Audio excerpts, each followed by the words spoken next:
কোনো স্টককে দেখার ভঙ্গিটা পুরো পাল্টে গিয়েছিল একটা থিওরি পড়ার পরে। তো সেই উদাহরণটাও আমি আজকে আপনাদেরকে বোঝাই, যেটা দেখার পরে আমার শেয়ার বাজারকে দেখার ভঙ্গিমাটাই পাল্টে গিয়েছিল। সেটা হলো, ধরুন কোনো একটা নৌকো, পালতোলা নৌকো দাঁড়িয়ে আছে নদীর মাঝখানে। এবারে হাওয়া চলছে ডান দিক থেকে বাঁ দিকে, হাওয়া চলছে ডান দিক থেকে বাঁ দিকে।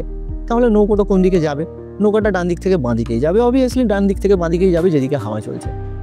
এবারে যদি নদীটা বাঁ দিক থেকে ডান দিকে বয়, তাহলে নৌকাটা কোন দিকে যাবে? আর এই একটা জিনিস আমার শেয়ার বাজারের প্রতি নলেজটা, আমার যে মানুষে বলে না যে চোখ খুলে দেওয়া, আমার চোখটা খুলে দেয়। সত্যি তো, আমি তো শুধু চার্ট দেখছিলাম, আমি তো শুধু একটা জিনিস দেখছিলাম যে হাওয়া কোন দিক থেকে বইছে, আন্ডারলাইন জলের আন্ডার কারেন্ট কোন দিকে বইছে এটা আমি দেখছিলামই না। মানে শেয়ার তো একটা কোম্পানি, শেয়ার বাজারে লিস্টেড যে শেয়ারগুলো, সেগুলোকে আমি শুধু নাম্বার হিসেবে দেখছিলাম যে টাটা মোটরসের এত দাম চলছে, চার্ট এই বলছে। তো আমি শুধু হাওয়ার গতিবেগ মাপছিলাম, হাওয়া কোন দিকে যাচ্ছে সেটা আমি দেখছিলাম।